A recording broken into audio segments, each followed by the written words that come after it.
Hello and welcome to the second of a two-part very special episode of Deceptive Reality. My name is Nick, and with me is the Orchid Burke. Ooh, I messed up your name. Burke. At least you got our podcast name right. That's good. That's a win in my book. That's the minimum for me. That's what I go for. Oh, man. Orchid, huh? What's that supposed to be? That's an expensive person with expensive tastes. Ooh. I'm out here like Marjorie. You'll understand that later. Yeah, really? Got some of that exquisite taste. Yeah, like my dad's got to go. I can use it in a sentence. I said, he's spending my monies. To Temu, Bert is an Orchid customer. Orchid customers with the team. He's buying all our shirts. Man. Well, I tell you what, this one right here is a fun one. Nick and I are a little shocked by some of the things that we learned, and I think y'all are going to have a few epiphanies in this one yourself. Listen, it's been an entire week. It's easy to forget a whole bunch of stuff. Check this out. You would have thought that would have been a very fast death. They said he died a very slow death. Oh, man. That's horrible then. That's horrible. That's extra horrible. But I feel like at the end, too, he was really, it sounds like he was really scared at the end. Oh, yeah. But, big time. And I don't want to give things away, but, you know, he's kind of like he's scared, but he's still keeping up a charade that he really shouldn't have been keeping up at that point. You know Here's what I found interesting. And I'm going to tell you exactly what he said, and I'm going to add the quotes in here. So this is all, I'm not going to, he said, why isn't anyone trying to get this off of me? Now, for anyone that's seen the video, they were a decent distance away. Yeah. He said, I don't have much time. It's going to explode. I'm not lying. This is the part where I get confused. I've got it written right here, I'll guarantee. Did you call my boss? Exactly. Right. Why? That is dedication. Yeah. That's so wild. It is wild. The thing that comes to me most is like, regardless of your beliefs, there must have been something they could have done for this guy. Like, you know, the when I think about this story, and this is what made it so hard for me to figure out the best way to put it, especially doing it chronologically, is very difficult. There's so many emotions and so many different people's points of view. It's like, how do you come up with the right plan of action, right? Like, we've not even gotten to the bank yet. We're just talking about first and foremost, and this is what's baffling. We know this much. Call comes into Mamma Mia Pizza. Yep. The owner picks up the phone call, right? We got Tony Ditmo, which, what a great name for a pizza. I was pretty sure we did. There's one thing I got to disagree with you on, though. And that's that I think a lot of people are going to agree with us that it's not solved, because I talked to a lot of people who were not satisfied with the ending when they heard this. Yeah, because it was so whack. Like, when I sit back and I think of true crime, and then I look at how did it end, this one I was like, that's not how I see this. Yeah, I don't want to go towards the end too much. So I'm going to talk about it in vague terms. Have you ever read any Agatha Christie novels? I want to say yes, but I can't think of any off the top of my head. Well, I'm thinking about a very specific one. Murder on the Orient Express. Have you heard of that? I don't think so. Oh. Now, another big thing about Brian, which goes back to what you're saying, is in the 10 years that he worked for Mamma Mia's Pizza, he was late one time. Right. And the reason he was late was because of the death of one of his cats, and he still showed up. Yeah. And you know what? Knowing this new information about him, I'm not as surprised that he said, did you call my boss now? Exactly. Okay. I couldn't say anything then, Nick. Sorry, Tony. I mean, Not sorry. Like, you don't want to be on this list. I'm crossing Tony off here. Yeah, here's the weirdest thing. Mm-hmm. These people must have known sort of like the goings on of this pizza place. Like, number one, they call for the last order of the guy's day. Number one. Yeah, because that was just timing wise right there. Is when they have the epiphany when they go to his car after the mind-blowing experience. Right. Do you want to hear what epiphanies they had? I sure do. I don't know what to think. I'm so lost. Help. In Wells' car, the police discovered more pages of the instructions that had dictated his actions. The first note chillingly instructed him to exit the bank with the money and proceed to a nearby McDonald's. There, he was to find a rock in the flower bed, under which the next set of instructions would be hidden, a clue reminiscent of a dark treasure hunt. Following these directives, Wells collected another 2-page note at the McDonald's, which guided him to a secluded wooded area up Peach Street. However, before he could reach his next destination, state troopers intercepted him, leading to his apprehension and subsequent desperate pleas for assistance as he sat handcuffed, with the bomb visibly strapped around his neck. The urgency of the situation escalated with the bomb squad being called in upon visual confirmation of the explosive device. The narrative constructed by the instructions Wells followed was as cinematic as it was ominous, asserting that the powerful booby-trapped bomb could only be disarmed by adhering strictly to the provided steps. The notes warned of sentries watching every move, ready to trigger the bomb remotely if there was any interference or if Wells failed to follow the scavenger hunt-like trail laid out for him.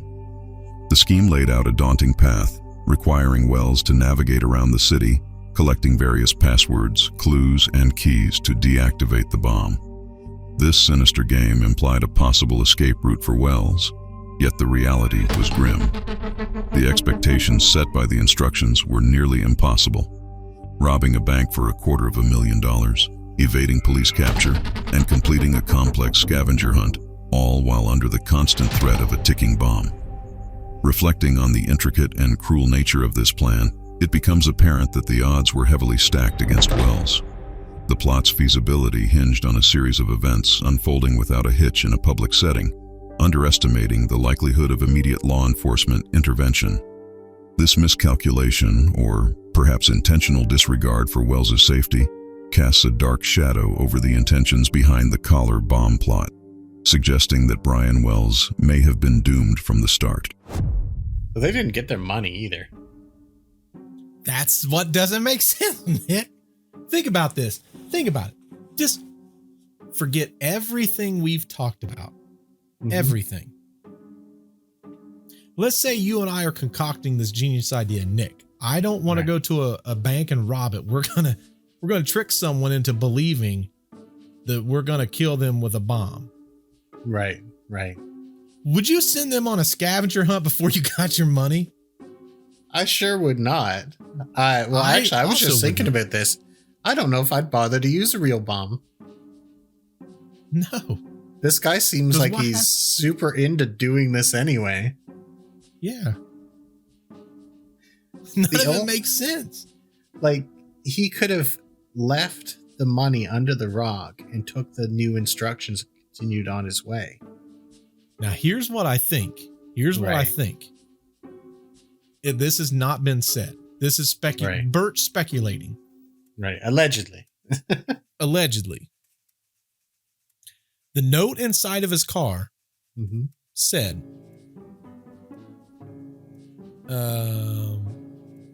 proceed after leaving the bank, exiting the bank with the money and proceed to a nearby McDonald's. Right.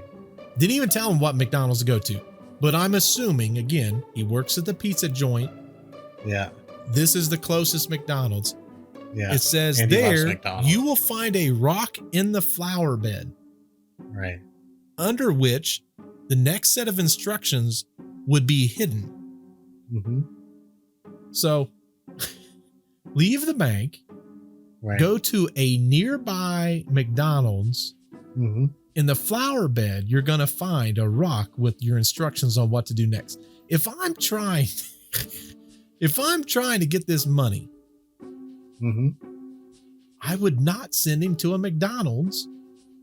In broad daylight, let's remember. In broad daylight. And listen. Through the flowers. I love McDonald's people. Okay. What god awful. You know someone's in the drive-thru going, what's that around his neck? What's going on? Yeah. Why is he in the flower beds for? Why is he scrambling with this rock for? You're drawing all kinds of attention to yourself, okay? This isn't a high class area, okay? This is McDonald's. Right. This is the old Magadees, the double arch, okay? Yeah. But you're sending him on this scavenger hunt to find a rock where his next set. What if Brian just, in a moment of stupidity, because he's hopped up on this adrenaline, goes to the wrong McDonald's. Instead of one 3 miles away, he goes to one 6 miles away by mistake. I'm betting. This is what I'm betting. We know that Tony's is only 5 minutes from this area address at Peach Street. We know from the timing that the bank is not too far from this Peach Street address. Yep. I would guess that Brian doesn't live too far from work. I would assume. The address I give him afterwards is also on Peach Street. So this is a very small area. And we didn't think about this. What did we say? Every single morning he would get up and go to McDonald's and get a newspaper. Exactly. So they knew which one he'd go to. Which leads me to the next part. I just want to add this part in.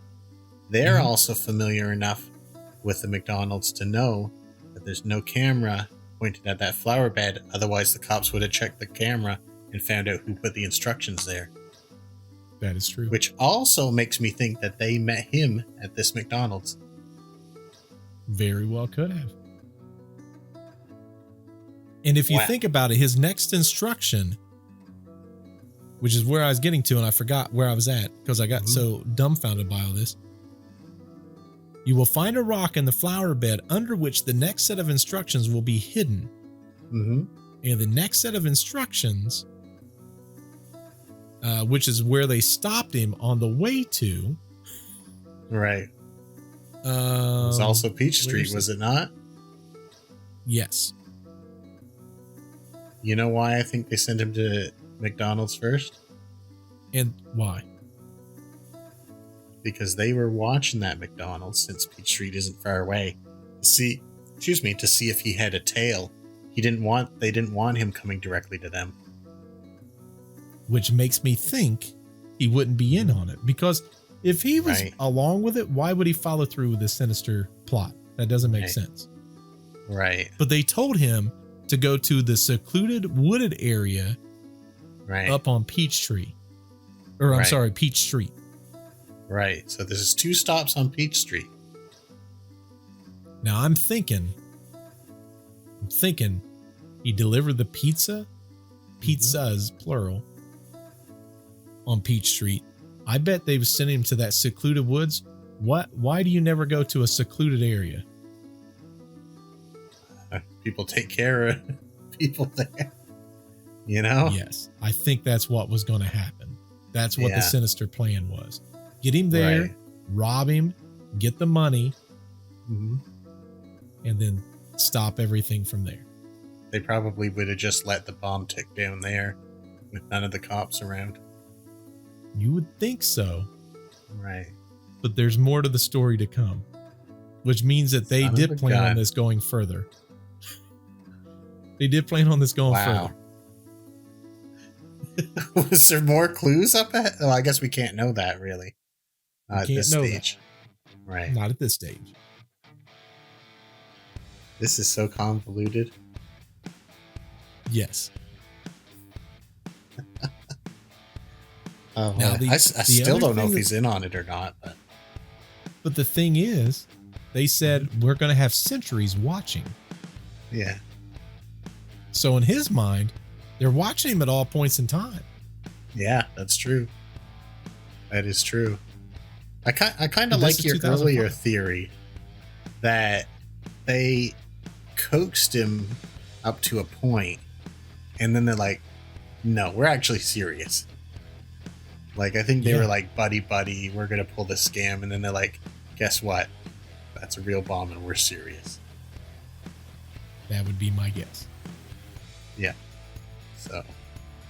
Because why else would all this happen this way? Right. I'm still hung up that he lied right till the end. I know, it doesn't make any sense. Like, he must have thought there was some way to get out of this beyond that. The only thing that I can think is they hired, because if they're smart, in 2005, they go to that race of person and go, hey, we're going to pay you $500 to do this. Hand them all the stuff. And now there's multiple people that got $500. And they could have lied to them. Listen, this is just a practical thing. We're trying to scare the guy. Like, it may not even have been intended as a criminal thing. They're just like, ha, we pulled a prank on him. Ha, ha, ha. Yeah. You know? I don't know. I don't think. Because nothing else fits. That's what I'm saying. I don't think he would lie about that. That doesn't make any sense. I know. I feel like he wouldn't have showed up there at all unless he was kind of in on it. That's the thing that doesn't make sense. None of this makes sense. That's what I'm saying. You could probably see 5 minutes away in a Geo Metro from outside the pizza place. Yeah, for sure. Like, you know? For sure. None of this makes sense, I'm telling you. That one thing is throwing me off of everything. I can't think of a good explanation for that because I really don't believe that there were a bunch of people there. I really don't. None of it makes sense. Because, again, if you're trying to get money, if I'm trying to get money out of someone, I'm going to get that money out of their hands as fast as possible, especially if I know the bomb is real. Yeah. Because you're robbing the bank with a shotgun. Right. Even if I don't care how much disguising you do, someone's going to be like, that's a gun. Yeah. They're going to be that way. Yeah. Andy's giving up all his information. Yeah, if you're trying to trick someone into doing this and you want to get away with it, you're not going to say, hey, go rob this bank with this shotgun that we kind of made look like a cane. And don't draw attention to yourself. Right. He's like, ooh, no one will suspect me with his dum-dum pop in my mouth. Yeah. Like, none of that makes sense. In the whole bank, I feel like he must have thought this was somehow going to work out for him. I don't know. If he was roughed up by 4 strangers, like he'd be perturbed at least a little. Even in the 80s and 90s. Yeah. The call time was like 15, maybe 20 minutes for the cops. And that's for a bank robbery, like worst case scenario. If clearly this McDonald's can't be far. No. I wouldn't send him on a scavenger hunt someplace relatively close when the guy drives a Geo Metro. Right. Exactly. He can't get into a high-speed chase. No. You know, you got a cop out there with a scooter, just pushing the scooter and catching up with him in the Geo Metro. I mean, yeah, these people whoever's behind the scenes is pretty smart. I feel like they must have known they weren't going to get $250,000 from that bank anyway. I don't know. It takes banks time to prep that more kind than of withdrawal. But think about it. To build this bomb would have cost money. I know. The only thing I can think of is none of this. They had never intentions of getting this money. They just friggin' hated Brian. But there's no reason to hate Brian. He doesn't go out of his way to hang out with anyone. Did anyone take life insurance out on him? No, not that showed in any of the records. But all the suspects had no affiliation with Brian. Well, here's an interesting thing. Except for Brian himself. You know, you could take out life insurance on anyone. Yeah, you can. But good luck getting it to pay out. That would be more difficult. Yes. I don't know. There's like, if I were to draw a chart, and I'm going to try and do this, I don't know if you'll be able to see it or not. Mm-hmm. Like, we've got one axis. So the x-axis is time. Mm-hmm. The y-axis is genius.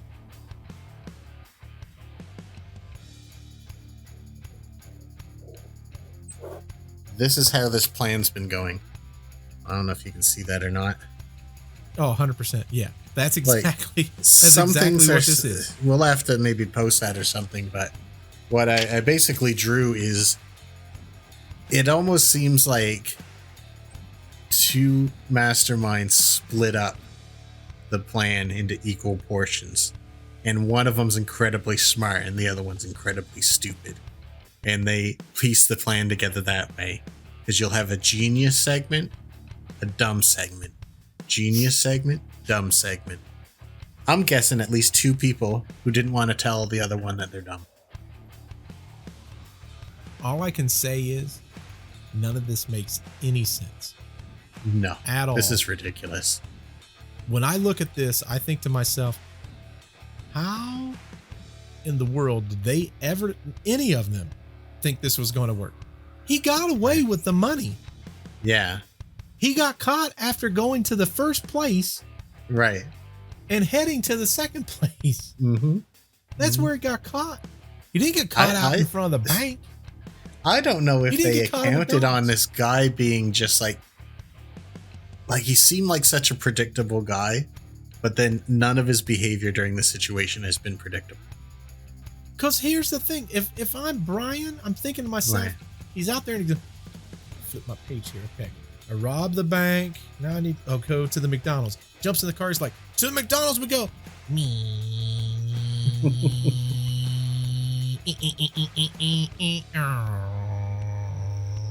You know, like he's just going along.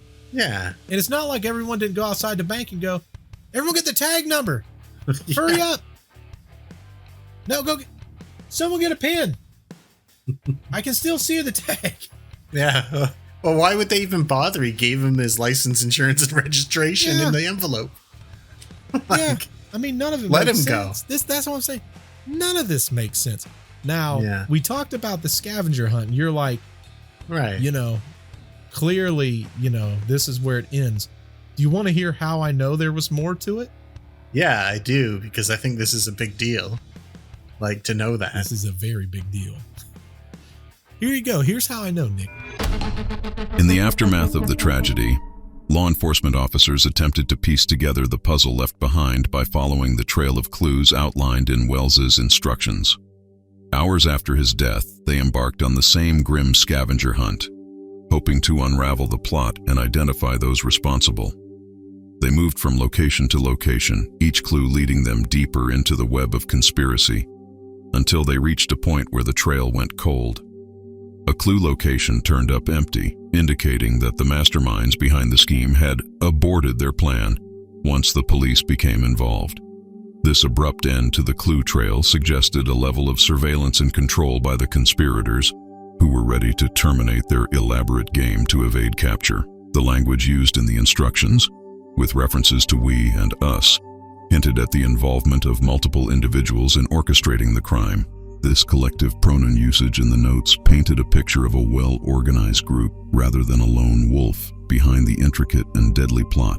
The fact that the orchestrators could monitor the situation closely enough to call off the hunt points to a sophisticated level of planning and resources, further complicating the mystery. The use of plural pronouns in the instructions not only implied a group effort, but also suggested a chilling level of collaboration among the conspirators, who remained shrouded in secrecy, their motives and identities obscured in the shadow of their heinous act. Well, we knew it wasn't just one person anyway. This is true. But I'm surprised that there were more clues. Like, they were starting to lay them out. Even... Oh, yeah.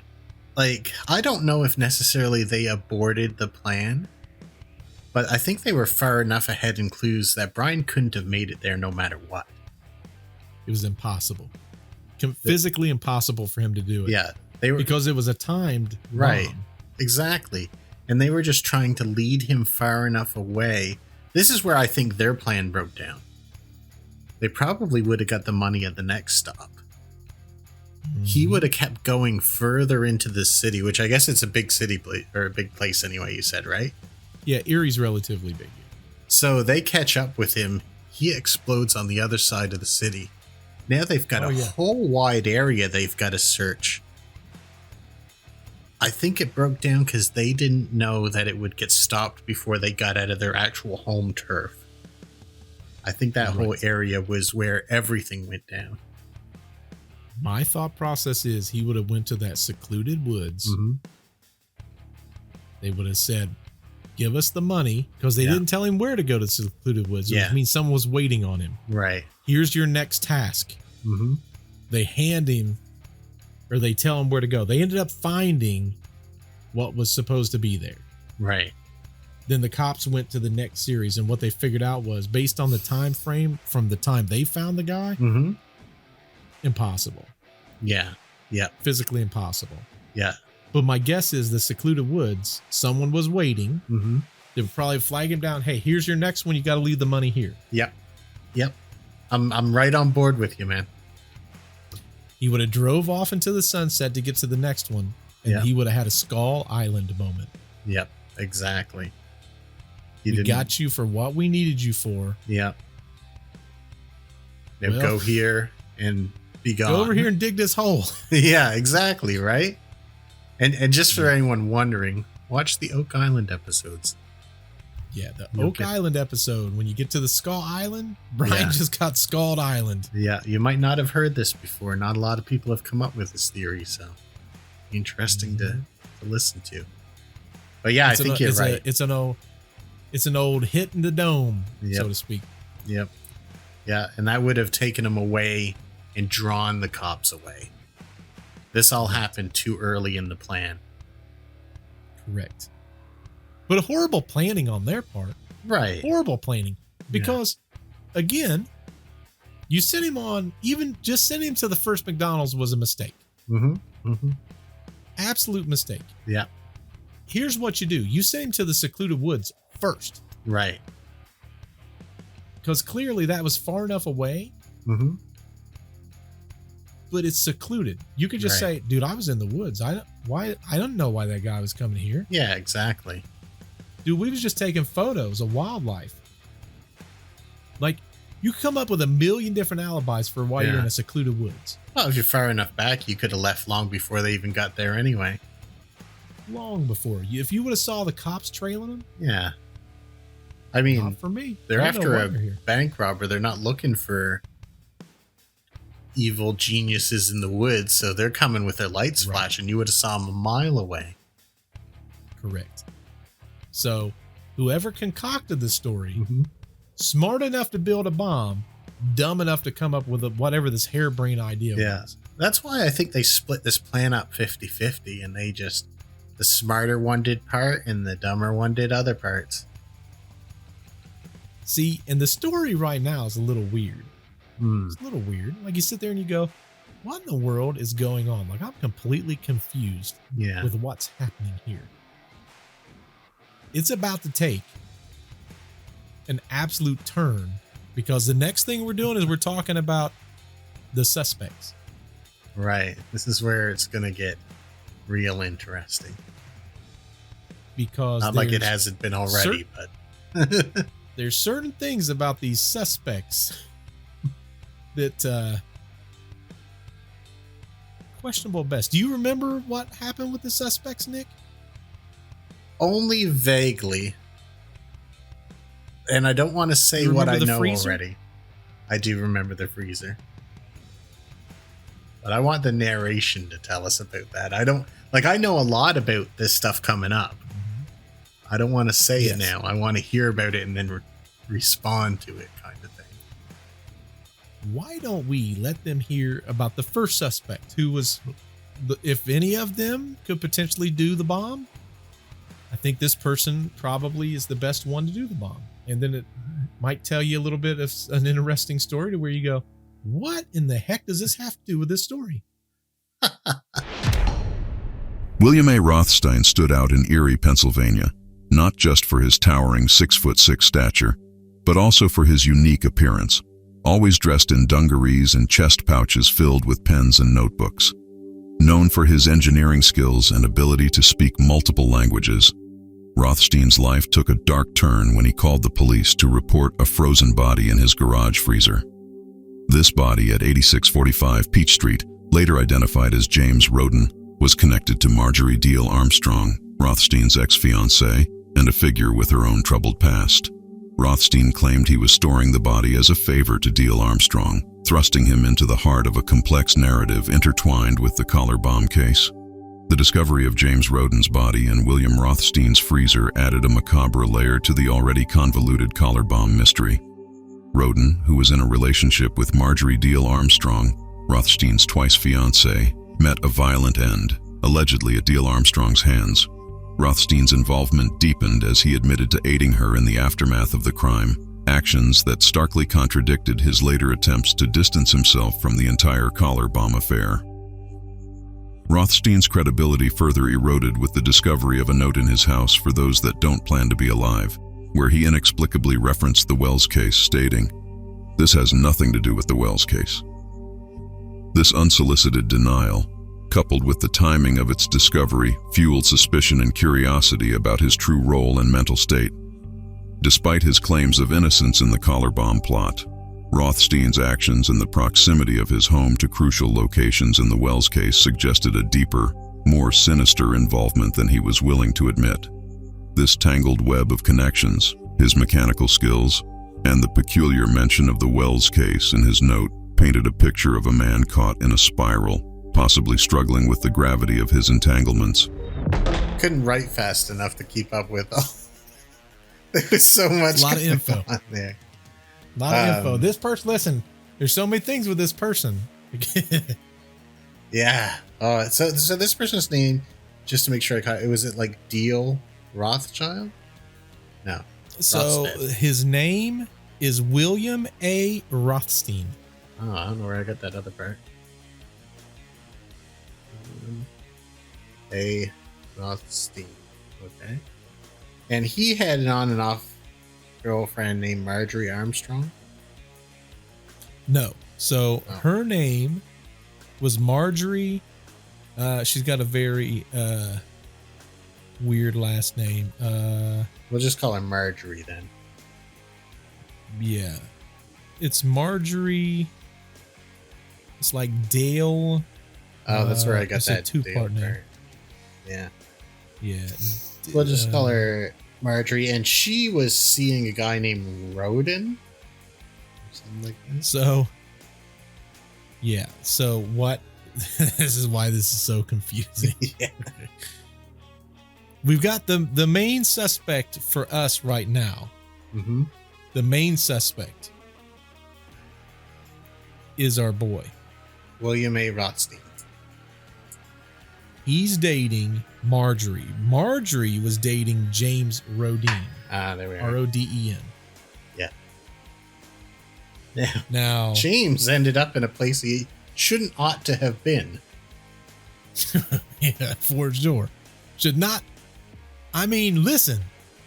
The last podcast that we put out, which is a month from now, because we're a month ahead, was on Michael Markham. Yep. Michael Madman Markham, right? Right. That just came out this last Friday. Part 2 just came out. Right. For you guys watching this, it's a month ago. Right. Okay. Remember how we talked about Michael Markham didn't have a truck. Right. So he called his buds. So like called his buds and was like, "Hey bud, hey, what are you doing on Tuesday?" Yeah.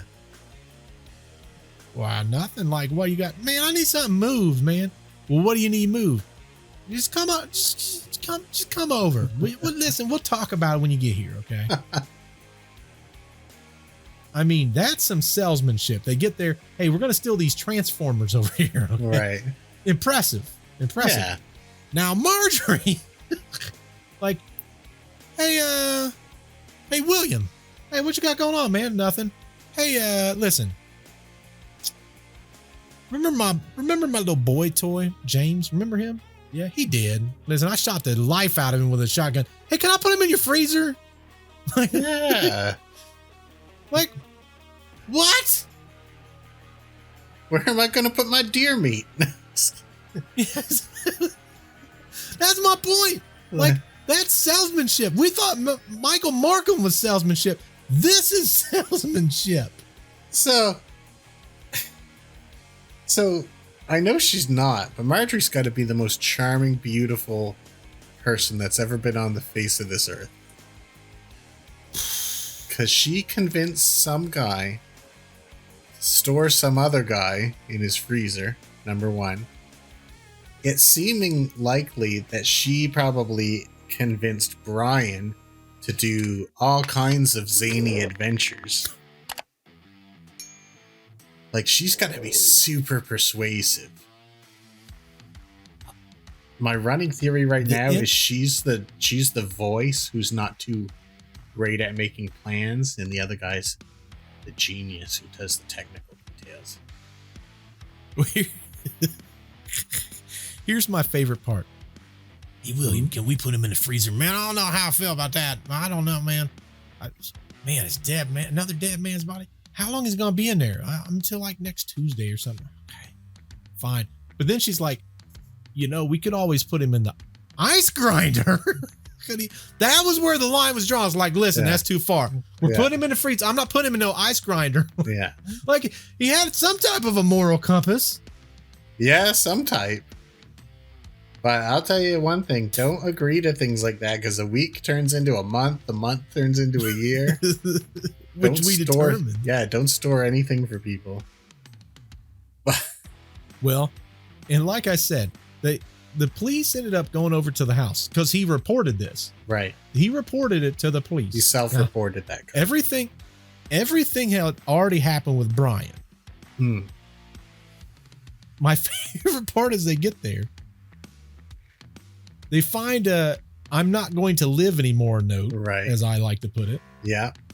This was clearly a plan. At the top of the note. At the very top of the note. What's he put? Ain't got nothing to do with his other. Isn't that like the first thing you'd be like, this has everything to do with this clearly now? Well, considering who says that? They weren't on the suspect list. Right. I was like, now I'm reading this note and I'm like, well, that makes me real suspicious now. That's what I'm saying. No part of this makes any sense. Like, why? But he was the one smart enough to build the bomb. Yeah. I guess every gear's got a part in the clock, but they're not all equally useful, I guess. Craziest thing I've ever seen. Yeah, also, by the way, what street are they on? Peach Street. So they probably didn't have to leave his living room to keep an eye on all these things. Right. Like.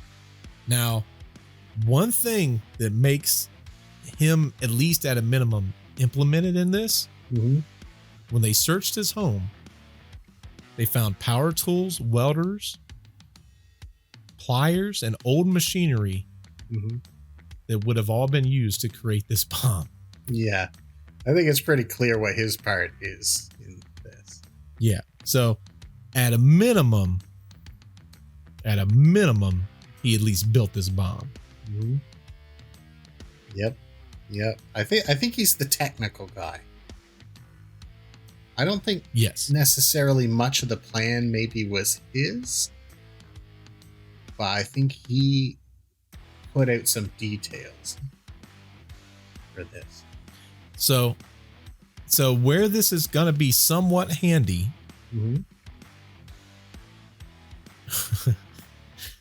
This might implement him a little bit more, but I wanted to leave this all separate from the narration because there was a lot in that narration. Right. Rothstein's proximity to key locations in the Collar Bomb saga added layers of suspicion to his profile because he had an FBI profile. Right. Oh, he did. His residence? FBI profile. Yes. Oh, okay. Because when all this happened with Brian, they started, the first thing they do is they determine who fits the profile of someone that would do this. Right. That's like literally the first thing they do because they're going to see if this person was to fit, what's the likelihood of them doing whatever the said criminal activity is, right? So it's so funny that we talked about this. So when we look at everything that happened on this scavenger hunt, right? And I'm looking, I want to look for one specific number because I thought this was really funny. Here we go. So the only links between Rothstein and Brian Wells was Rothstein's house was one of the only houses in the vicinity of Brian Wells' last pizza delivery and the woods. That's almost lazy. Rothstein's house was 5 minutes walk away from the woods. Additionally, the phone call that placed the orders for the pizza was traced back to a payphone. Would you like to guess where? Peach Street or McDonald's? 8228 Peach Street at a Shell garage. Look at that. Which was only half a mile from Rothstein's house. This guy is like got no cardio skills. He couldn't walk further from his own street. Like everything had to happen on this street. I'm assuming he doesn't have a car. The convenience store. Oh, I mean, I'm sure he did, but he probably didn't. Like, the more stuff you add to it, the more you get implemented. Right. Now, here's the problem. The manager of the convenience store at the Shell garage stated that Rothstein often would come in.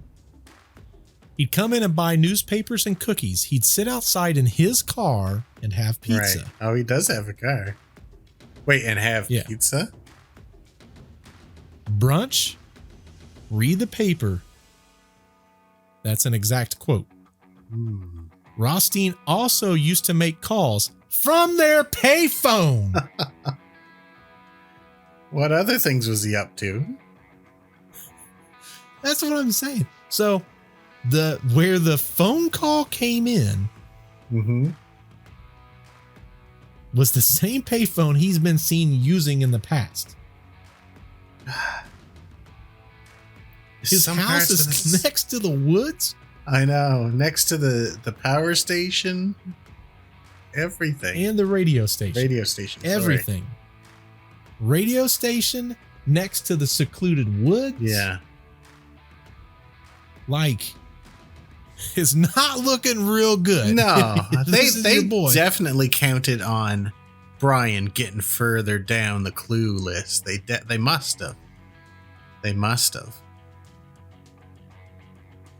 Now, despite the findings, questions remained about whether Rothstein was the brains behind the operation or if he was just a cog to a much larger plan. That's what I'm going with. Now, his mechanical skills, his expertise, that's what made him a little bit suspicious because it fit his capability of being able to make this bomb. Yeah. Now, the police obviously get there. He calls him because he's got this dead body that friggin' Marjorie left behind. The heck, this woman leaving dead bodies in my freezer. Where am I going to put my Hot Pockets? Yeah, that's why he had to get the police there to get it out so he could put his Hot Pockets in. And in the events that something goes wrong with his Hot Pockets secure area in his freezer, he writes his "I'm not alive" note. Yeah. Yeah. And says, I didn't do this other thing. This has nothing to do with Brian Wells.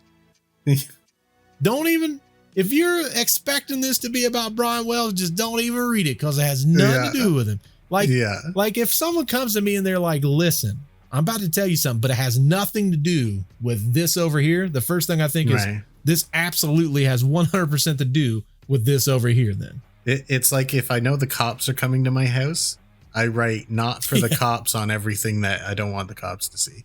Yep. This not suspicious. Not suspicious. Over everything that's suspicious. Over everything. Yeah. Clearly everything. They'll respect my boundaries. Do not fingerprint this. Yeah. Don't fingerprint this. Yeah. Respect this my boundaries, welder, please. I'm calling you. Why would I call you if I was suspicious in this? Yeah. Right? Like, clearly, I would not call. Yeah. Now, since we've implemented Marjorie, which, by the way, is Marjorie Dale Armstrong. Okay. Or it might be Deal. Diehl. Okay.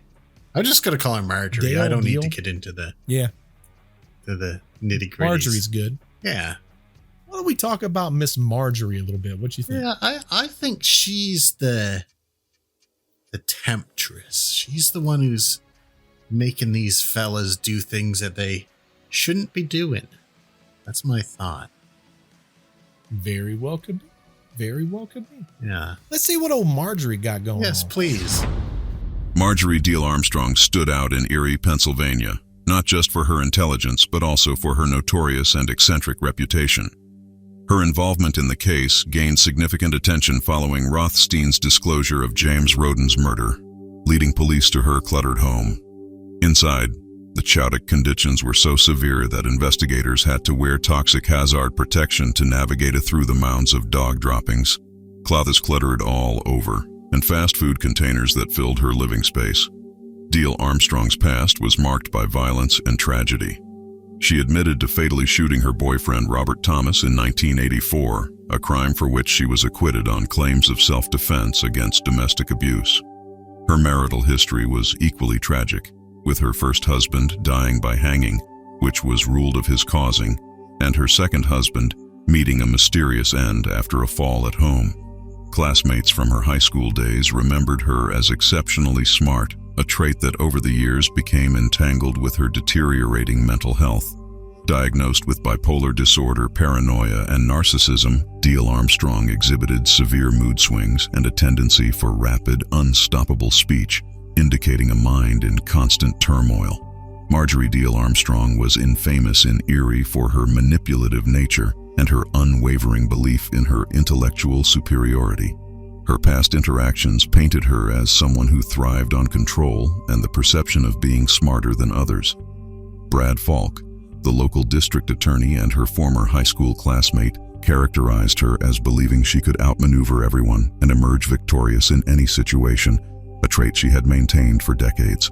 Her psychological profile, marked by a blend of intelligence and instability, hinted at a person who might engage in elaborate criminal activities, reveling in the complexity and challenge.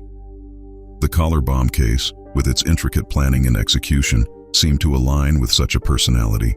Diehl Armstrong's history of violent behavior and her need to assert dominance suggested she could be the mastermind behind a convoluted scheme like the bank heist, potentially taking pride in orchestrating a plot that would captivate and confound the public and authorities alike. Well, Bert, did she try telling the cops she didn't do it? Because that seems like the way to get out of this kind of thing. My favorite part of this, my favorite part of Marjorie, Marjorie, she killed a boyfriend in 1984. Mm-hmm. Yep. Shotgunned her boyfriend. That boy. Yep.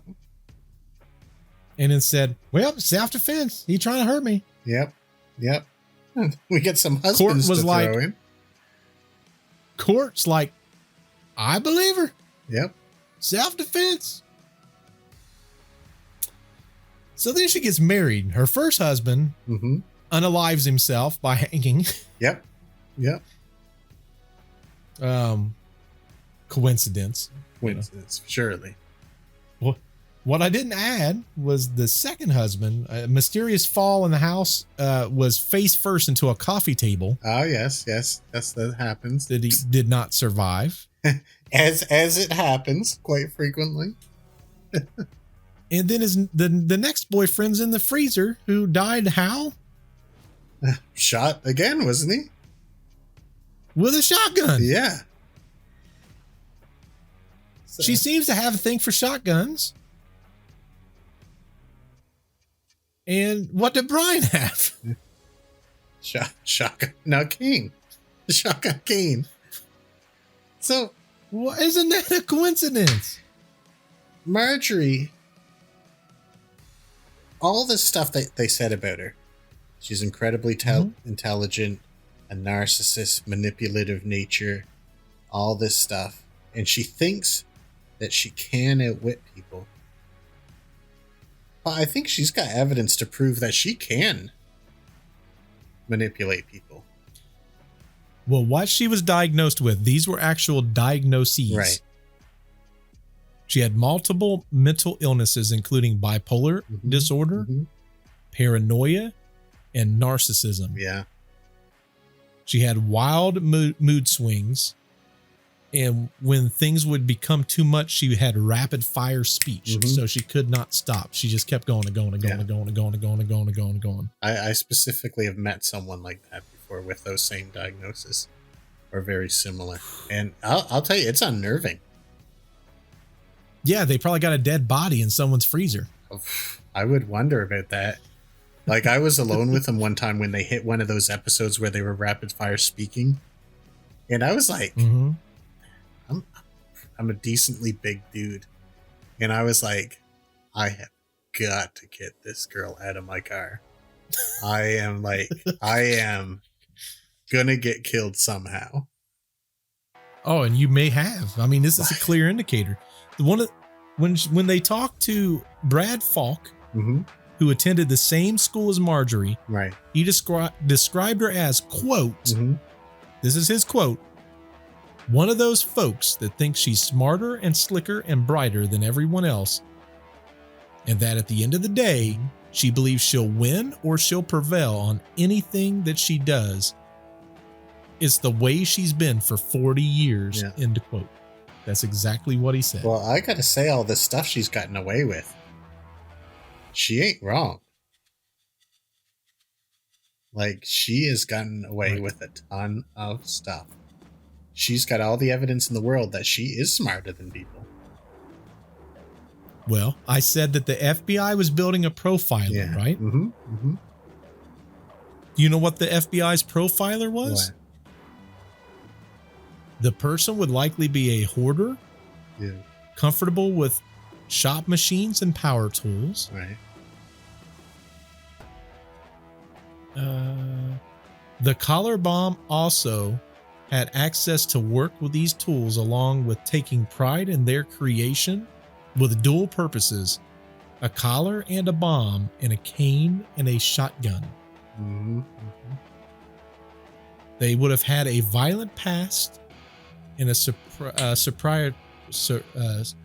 superiority complex. A superiority complex. Yes. Sorry. Oh, that's all right. Yeah, that seems to fit her really well. It fits her and William very well. William, I see more as just like, he's a technical genius. I don't see him as necessarily displaying any relevant people skills at all. No, that's what I'm saying. Yeah. The two of them, right, is this FBI profiler. Right. That's right. Yeah, good point. Because their profile was one person, but it's actually a mix of these two perfectly. That'd be my guess. Right. Because if you think about it, the profile says that they like to make multiple things out of one thing. So collar and bomb, cane and shotgun. he has the capability of doing it. He has an engineering mind. Right. That's what he does. He tinkers. He plays with all this stuff. What if she's like, we need a collar? Mm-hmm. Well, I can make a collar. Let's make it a collar bomb. Right. Because that's who she is. Yeah. We need a shotgun, but we need to disguise it. Let's make it a cane shotgun. Right. You know, like those cane swords. Exactly. Like that's the way her brain works, and he's capable of doing that. He can make her plans a reality to some degree. Yes. And I feel like she's got him wrapped around her little finger. I mean, she was hiding their boyfriend's body in his freezer. How much more manipulated could you be than that? But I mean, I can't think of anything. This leads me to the other thing. Brian was going along with this so faithfully. I think she sweet-talked him too. I don't think he's used to getting attention from ladies, especially, you know, super sweet-talking ladies that know just what to say to him, all this kind of stuff. So he's manipulating these two. You think that, wouldn't it? And she's come up with this plan. She's told, what's his name? William. He's like, I've got this master plan. Everything in this plan will confuse people from the issue. Every bit of this plan will take people on a goose chase away from us. It doesn't even matter where we start the plan. We could start it in your own backyard. Right. So that's how I'm seeing it. I agree. 100%. Not being 100% serious, but I will never, ever be manipulated by someone who has dog turds in their living room. That's the thing. How in the world is it so bad that the police have to wear a hazmat suit? If someone can't, they said, clean their house, I don't care what they tell me. I disagree. They could tell me the sky's blue. I'm going to be like, nope. Right. When they walked into her house, dog turds all over the place. Yeah, I almost gagged when it said clothing that, spewed. Literally, clothes spewed all over the place. Right. And empty food containers all over the place. You know there was bugs. There was bugs. Oh, for sure. 100%. There's no way around it. She couldn't stop there from being I'm bugs. sorry if someone is listening to this show with dog turds and empty containers all around you. There is nothing you can say to me. There's nothing you need to say to me. Don't ever talk to me. I'm sorry. Don't. Because Nick's not falling for it, folks. I almost gagged again thinking about it. Oh. There's another person that they suspected. Oh, another. Of being in on this master plot. Like, other than the three we know already? Yes. Oh. Brian is number 4. Right. So William, Marjorie, there's someone we've not talked about at all. Oh. It's number 3, and then we'll talk about Brian being number 4. Okay, let's do that. Kenneth Barnes, a former TV repairman who turned to dealing drugs, emerged as a significant figure in the collar bomb case when a witness in 2005 claimed he was involved. His connection to the case deepened with revelations from Jessica Hoopsick, a 27-year-old who indicated a personal link between Barnes, herself, and Brian Wells. Hoopsick's interactions with Wells at Barnes's residence and her role as a conduit between Wells and Marjorie Deal Armstrong highlighted a tangled web of relationships. Barnes's history with both Hoopsick and Deal Armstrong, coupled with his loose talk about the bomb plot, painted a picture of a man deeply entwined in the case's complexities. Kenneth Barnes's involvement in the collar bomb plot came to light when he was already incarcerated for unrelated drug charges. The case took a significant turn after Barnes's brother-in-law tipped off the authorities, leading to Barnes admitting his part in the scheme. In an attempt to negotiate a lesser sentence, he revealed crucial details, notably implicating Marjorie Deal Armstrong as the brains behind the operation. According to Barnes, the motive for the bank robbery was Deal Armstrong's need for money to pay him for the assassination of her wealthy father, whom she believed was squandering her inheritance. While Barnes professed to have only partial knowledge of the plot's intricacies, His information aligned with the FBI's existing intelligence, lending credence to his claims and deepening the mystery of the case. His role, as he described it, seemed peripheral yet vital, suggesting he had more than just a passing involvement. This admission placed Barnes at a crucial juncture in the investigation, bridging gaps in the narrative and providing investigators with a clearer view of the connections and motivations behind the elaborate and deadly heist. Just stunned. So some things I had to leave out because some of the choice wording, I want to make sure that things didn't get lost in the sauce here. So we now bring in Kenneth Barnes. Kenneth Barnes. He was a former TV repairman, and from that life, he turned into a crack dealer. Well, it's a small... I mean, who gets TVs repaired anymore? He had to pivot into some kind of new, new field. I mean, listen, if you need a little extra money. So where he came into it, earlier in 2007, Jessica Hoopsick, she came forward saying she knew Brian Wells. Now she was a lady of the night. That's how we're going to put it. Yep. That's how she knew Brian. So she had, and I like using quotes. Right. She was known for working with him and turning tricks, as she put it. Okay. So wait, she worked with Kenneth Barnes? We could call it working.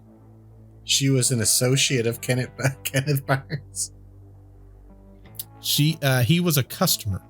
Okay. Was Brian a customer? Well, I might have misunderstood that. So Hoopstick, she left a message on Brian's answer machine. Okay. And it turned out that basically Kenneth, this is so convoluted. I'm going to try to keep. Sorry, I got a little bit lost on this bit here. This is so confusing. So it turns out that Kenneth would supply old girl with drugs, right? He used to go fishing with Marjorie. Okay. All right. So that's how the three kind of connected. So Hoopsick was getting drugs and hooking up. My guess is she was hooking up and getting drugs. Right. From him. From Barnes. He used to go fishing with Margaret. Okay. Right?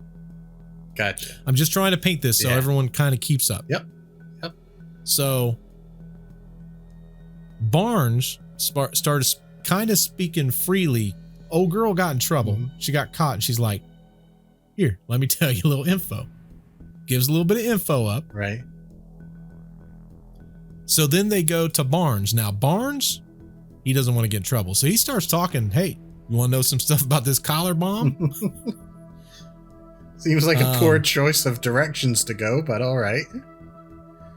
Well, and his brother-in-law, he's the one that turned Barnes technically in for the drug charges. I wrote that part. So that was kind of happening there. So Barnes, our new guy, and Dale Armstrong, they were seen driving the wrong way on the freeway near one of the locations that was on the clue list. Yeah. Wow. I like that. They were dumb enough to be driving the wrong way together and they got saw together. All right. So we've added Kenneth.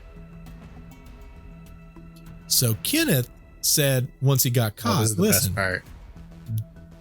Do what you want, but if you reduce my sentence, I'm going to give you some information. This information is the best part because this is where it gets like a movie. Yes. So Barnes goes to the FBI and says, your mastermind is Marjorie. He stated that Marjorie needed money So she was working with Barnes to kill her father. Because he was, in her mind, squandering her inheritance. Squandering all the money, man. It's gone. Listen, she's not going to have nothing left. Do you imagine how big of a poop-filled house she could have with all that money? So Barnes said, for the most part, she left him out of the planning. Right. Didn't want anything to do with it. She wanted to just give him enough bits and pieces to help her along the way. Right. So, other than Barnes, and some of this I left out, other than Barnes, investigators had previously spent weeks with informants who said that Marjorie talked about the plans with those informants in very high-end detail. Especially if she's got that rapid talking thing. She would tell anyone, I'm sure. Yes. So, a fellow inmate of Deal Armstrong told authorities that she admitted to killing her boyfriend, James Roden, because he was going to expose her bomb plot. What? Yes. This is ridiculous. Have you ever seen that movie Knives Out?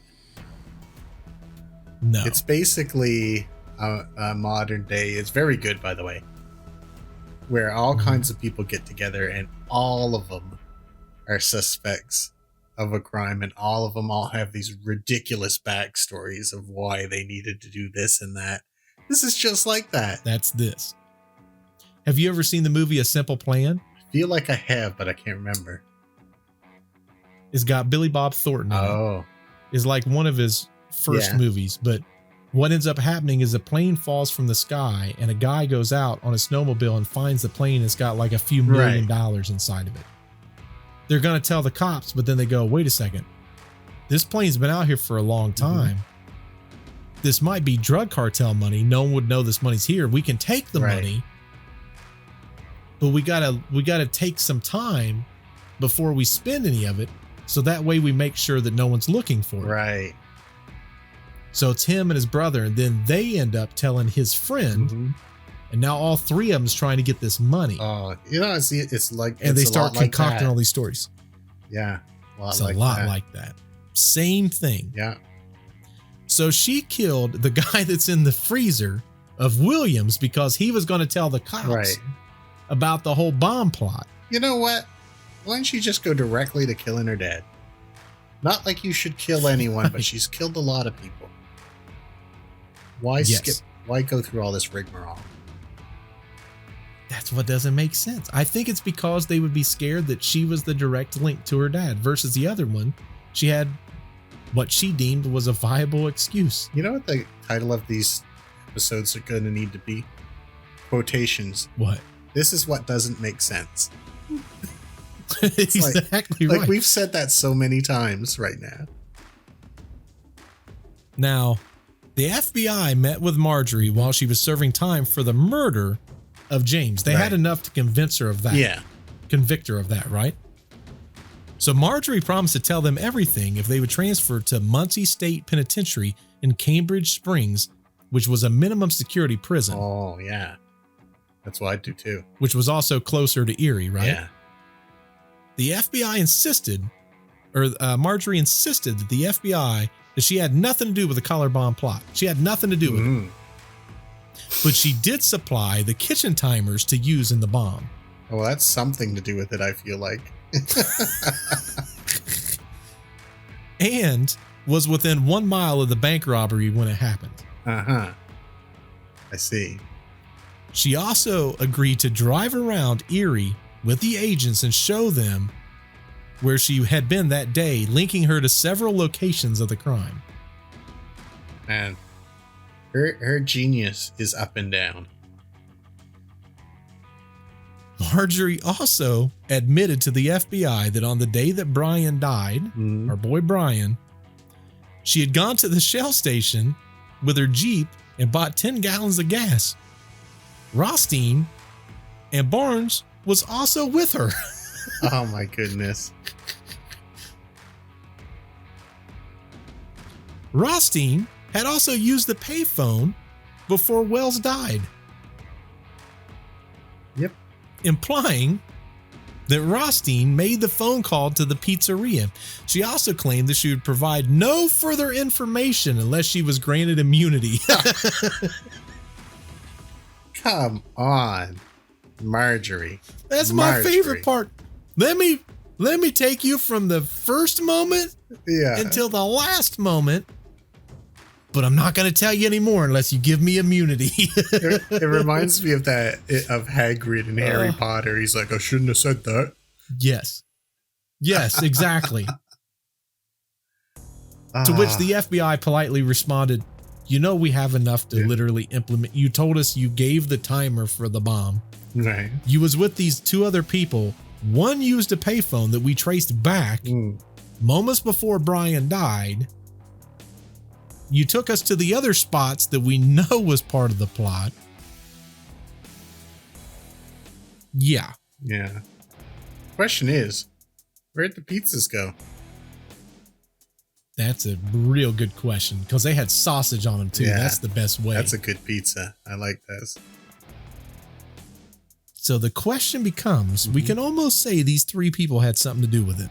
I think it's pretty likely.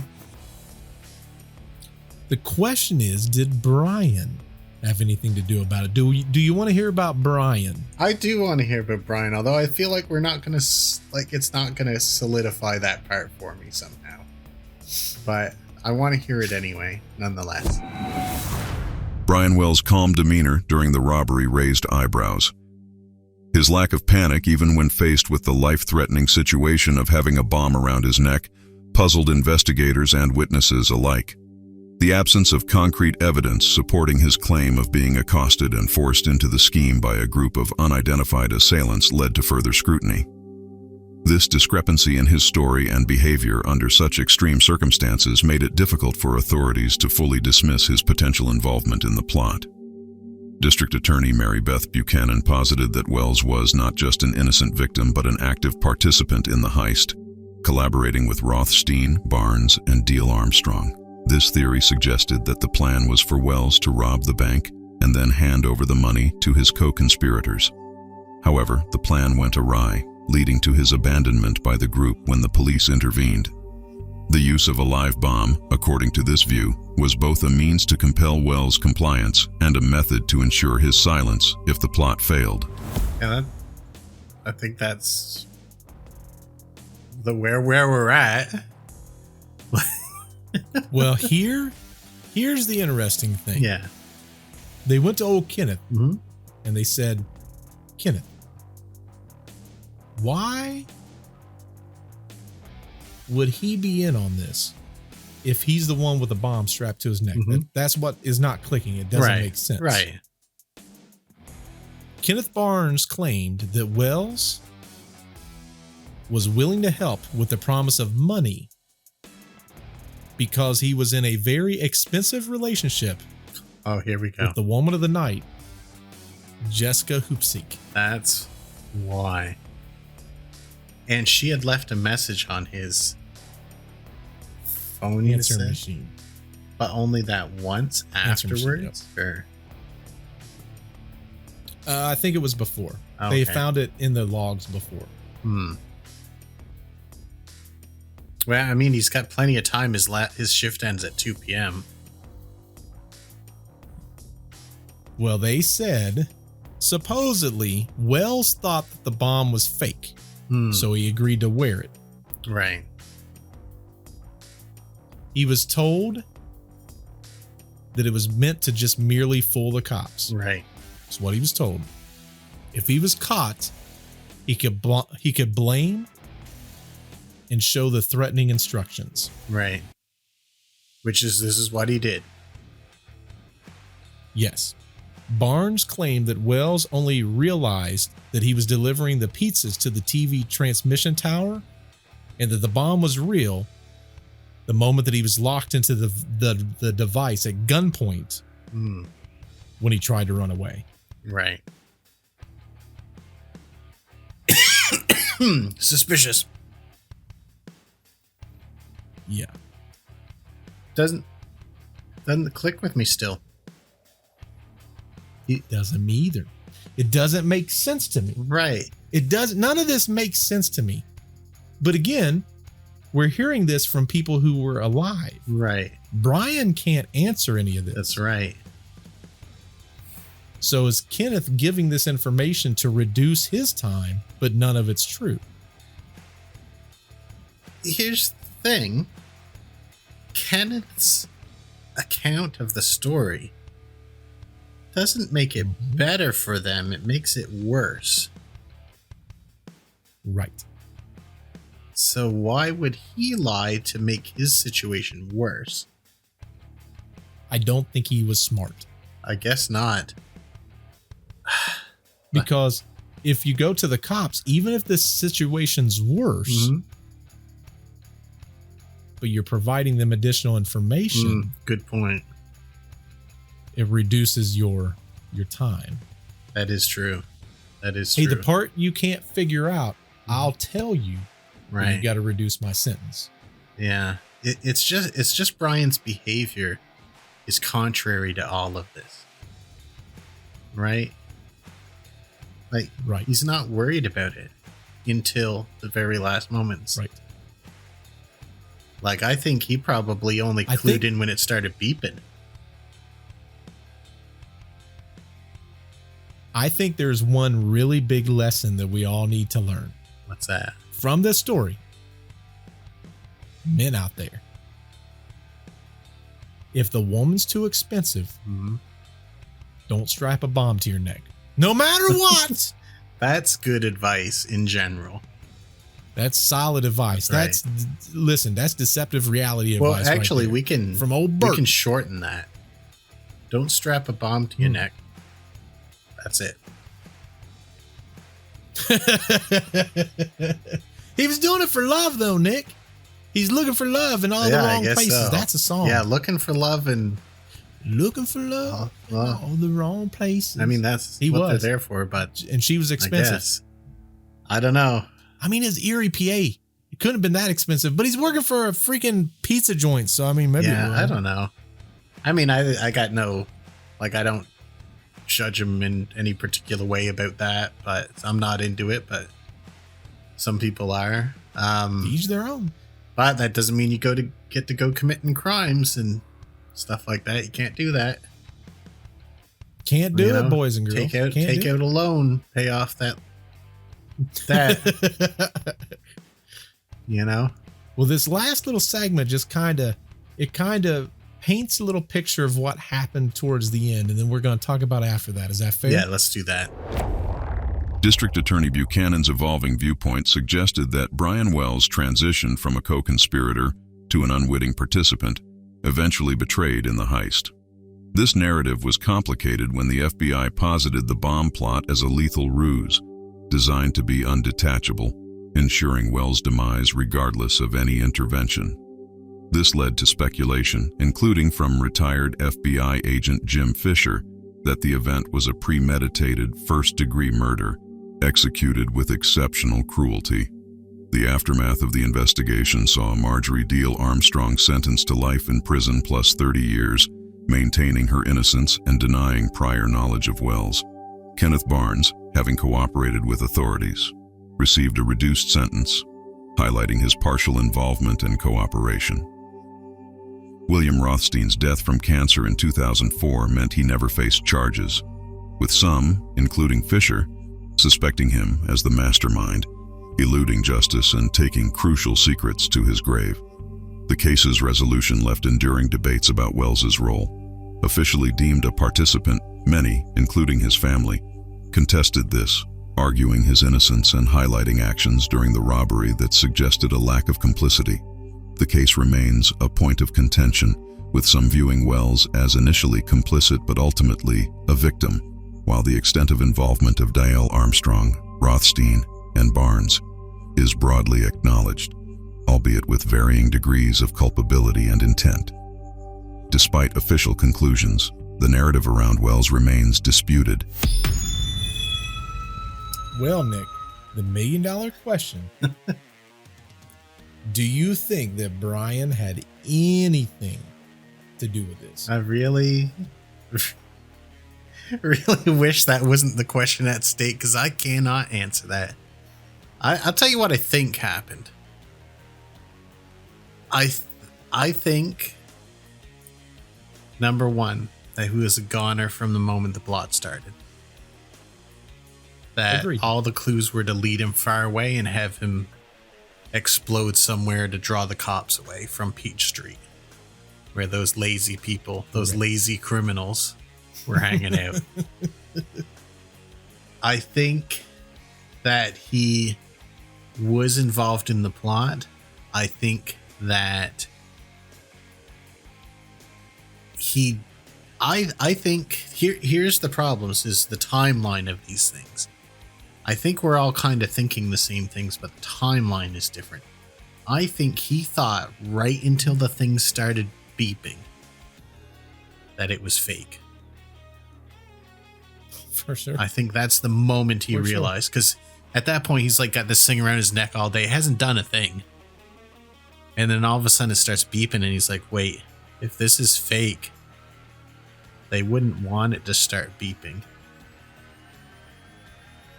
Because then the cops know that this is only going to fool them for maybe 2 more minutes after that or 60 seconds after that. Right. So correct. I think that's when he got serious. Because I think when he was in the bank, he was like, yeah, this is going smashingly. You know, when he hand over his papers, he's like, yeah, this is part of it. They made me do it. Yeah, I didn't even try to hide anything. He goes out, takes a sucker. Calm as can be. Everything's going according to plans. He's not particularly worried that he didn't get the amount that the note said he had to, because he's in on it. He knows they're not going to kill him because he failed that part, even though the instructions say if you fail any part of this, you're dead. Right. So I think he only became aware that he had made a huge mistake when the beeping started. So I do think he was involved, and I think he just didn't know what was happening to him. He got Skull Island. Here's the thing. They used a kitchen timer in 2005. I bet that thing was set for a max of 60 minutes. Right. Because most of them only went to 60 minutes. That's right. So it took him 20 minutes at the bank. That means he had 40 minutes to do the rest of it. Right. Which it wasn't going to happen. He would have never. Because think about it. You're getting to that McDonald's. You're looking around the flower bed. Right. That's going to take a few minutes to find the rock. Yeah. I don't know. Yeah. So let's imagine the robbery probably. I imagine he wasn't there much more than 15 minutes. Could have been very maybe long. Not even that long. Andre! Right. So he gets out there with his 8. So 15 minutes are down. He's got 3/4 of an hour. Drives to the Tim Hortons. Probably takes maximum 3 minutes. We'll say 5 just to be easy. He roots around in there. Takes another 5 minutes. He's up to 25 minutes. Right. He starts to go to the next part. The cops stop him before they even realize what's going on. That's probably going to take 15 minutes. So what are we at? Right. 40 minutes? It's probably a 20-minute standoff. And then that's the end. If he hadn't got stopped. Boom! Right. But let's look at it the other way. If he hadn't got stopped right after the McDonald's, that still left him almost a half hour. Maybe a little bit more. So he could have got the next clue at the woods. Secluded woods. Right. Let's say that takes 5 minutes. That. He's got 25 minutes left. The next clue could be 25 minutes into the city. That's a long ways to drop the cops away. They'd be investigating that scene for a long time. It was a budget entry level Joker from Batman. Yeah, basically, yeah. That's all it was. Yeah. Sometimes people think they're a lot smarter than they are. But Marjorie did. Yeah. Yeah. But you know what, though? What says you? What? a few things go differently, maybe they would have never got caught. Maybe. Who knows? It was close at a minimum. Yeah. I mean, there was some, above average criminal plot, but it's true. What says all you out there? What do you guys think happened? Y'all think Brian was in on it? Do you all think Marjorie was the mastermind? Maybe it was William. I think we can all agree it wasn't Kenneth. Kenneth was just a drug dealer who had wrong connections. Yep. Should have stuck with TV repair. It seemed like a safer occupation. Yeah, I know. Go back to college. Something. Yeah. Don't go down that drug dealing route. Never. What do y'all think of hoarders? But leave in a comment down below. What do you think happened? Who do you think was the mastermind? Who has what going on? Also, wherever you listen to our podcast, make sure you hit the doggone button. Okay. Rate us. Give us a good rating. We're watching.